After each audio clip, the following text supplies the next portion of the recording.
Hey folks, it's been a long time since I made a video, but I wanted to show you guys this. So, uh, my goal out of this video was to make the Saboteur great again. I've been playing since the alpha, and I've always loved traps and mines. There needs to be more mine uniques, but I've always wanted to make a build around that being good, and this is the lowest ascendancy class currently in the game, I think next to Deadeye. So I tried for something different, and it's worked really well. It's a ton of fun. Just to give you a quick thing, I'm only level 73. This is Dried Lake. I'm going to run through this as fast as I can in just a few, just to give you an idea of what this is. And then I'll show you the skills and the items and everything else that made this possible. It's incredibly cheap. It's a hell of a lot of fun, and it looks badass. So I hope you guys like this video. So here goes. So I'm going to actually avoid any breaches just because I'm recording and I don't want to have my game screw up. But yeah, as you can see, this is traps with Frostbolt. And this is the Shaper MTX, which is why it's the black ball. The reasons why I picked Frostbolt was it's the hardest hitting spell in the game, but it doesn't have AoE. It has 100% Pierce, which makes it amazing. It also has, kill this guy real quick, and it also has a really neat feature with the distance it travels is unique to no matter what, it's always the same distance, even if you have slower or faster projectiles on it. So yeah, that's the build. As you can see, I can clear out most stuff pretty quick. Let me kill this guy real quick. So yeah, give you an idea. But yeah, let's get to town so I can actually start talking. So, so this is a Frostbolt Trapper. And let me show you what I've done for gear. So, first off, I have a Sire of Shards, and the reason I need that is I need all those projectiles. So it gives me 4 additional projectiles. It shoots them out in a Nova. This was actually a perfect roll. So you notice it has a 100% projectile. And I was able to 5-link this just recently after a crap load of fusings. But this is an incredibly cheap thing. I got this perfect roll for 1 ALK. So it's really easy to get this in this gear, and that's one of the core abilities for the gear though. I've also got a Sunblast, typical trapper thing, just because I like it where when the duration ends, it'll actually fire all the traps.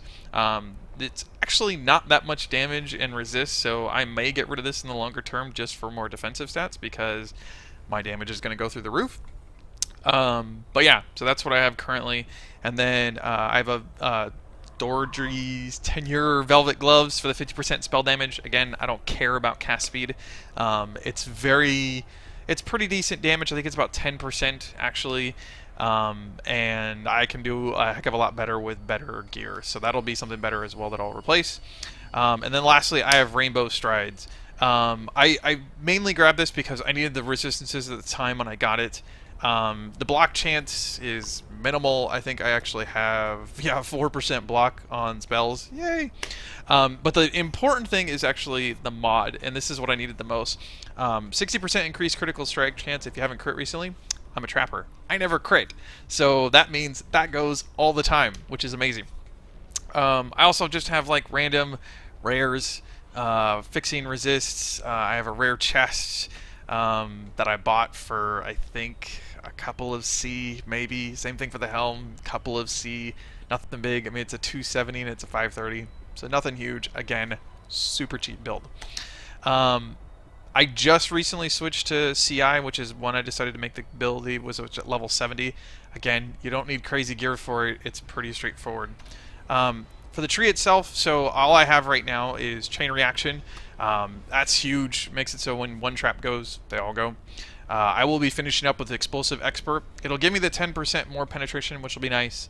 It'll make my Bear Trap do 10% more damage, which will be nice.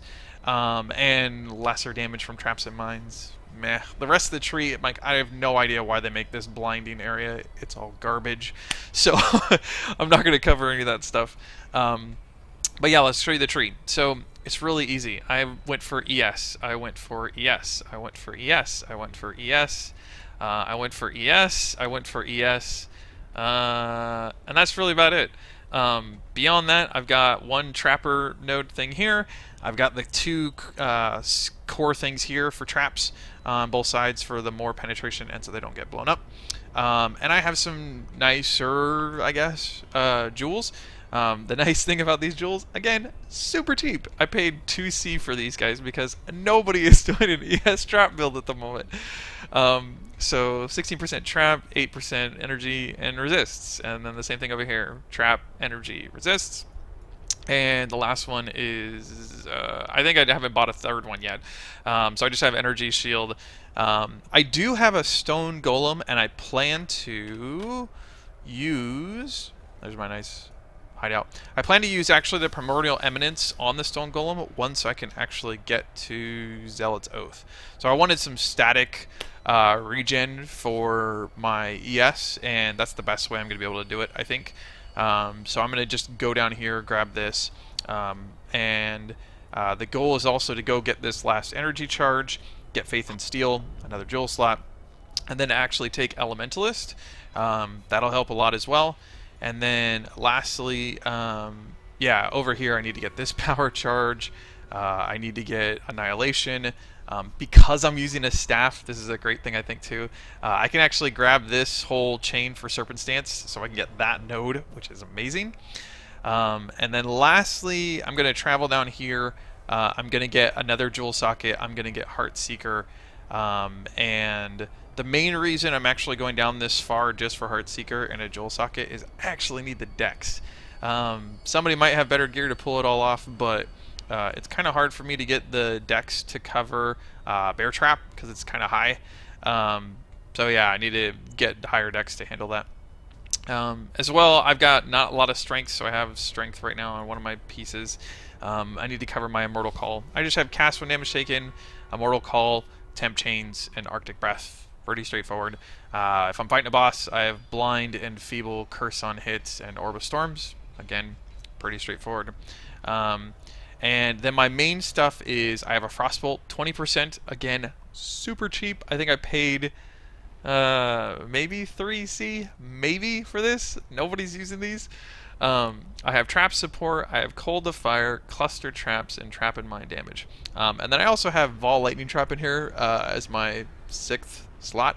The nice thing about it is because it's in the Sire of Shards, you'll see it actually has 13 projectiles, which is kind of nice. Beyond that, I have Bear Trap with Fizz the Lightning, added Fire, and Trap and Mine Damage. It's the highest single target I can get. It's about 9,000 without my power charges. It will probably be around 40 to 50 once I get everything all set up with crit and everything else, because I do keep regularly have power charges up most of the time. And then on my chest, I just have some kind of garbage at the moment. I have Discipline, Stone Golem, Faster Cast, and Lightning Warp. If this was a super, I had a whole lot of money, I would actually use a Chavron's for that. I would grab Pain Attunement, so I would be able to do more spell damage while I'm on low life. And then what I would actually do for reserving of my life, I'm only reserving currently Discipline, I would reserve my life for Blasphemy with whatever you want. Temp, Chains, Enfeeble, etc. I could do a lot of things. But yeah, that's the general idea of the build so far. It's a hell of a lot of fun. I've really never seen anybody do this, and every time I show people or go in groups with my friends, they're like, dude, that's amazing. And yeah, you can see it's a ton of fun. And it's a crap load of damage. Average hits at the moment are 5.5k. I'm at level 73. That's with basically no damage nodes. And not going to account for the fact that I have 20%. I have 20% penetration. So yeah, it's pretty badass, pretty fun. Putting it in Path of Building, the add-on, it's been a lot of fun to play around with this. So yeah, I hope you guys like this video. If you got any questions or got any feedback or have any great ideas, it'd be awesome. I know people have told me, go get the Snake Pit rings. But on hardcore, they're about 100 chaos each, and all it would do would give me one more projectile, and I don't think that'd be really great considering I have 5 already. So yeah, maybe that'll be awesome. Maybe not. The other last thing too is check out my channel if you want to see other stuff. I've been playing for a long time. I always do weird builds. I think I actually made one of the first discharge builds ever. If you want to see that, I even beat Crypt before that because I played it back in the alpha. But thanks again. Hope you enjoyed it. It's an awesome build. I would love for more people to play Saboteur. Thanks again. See ya.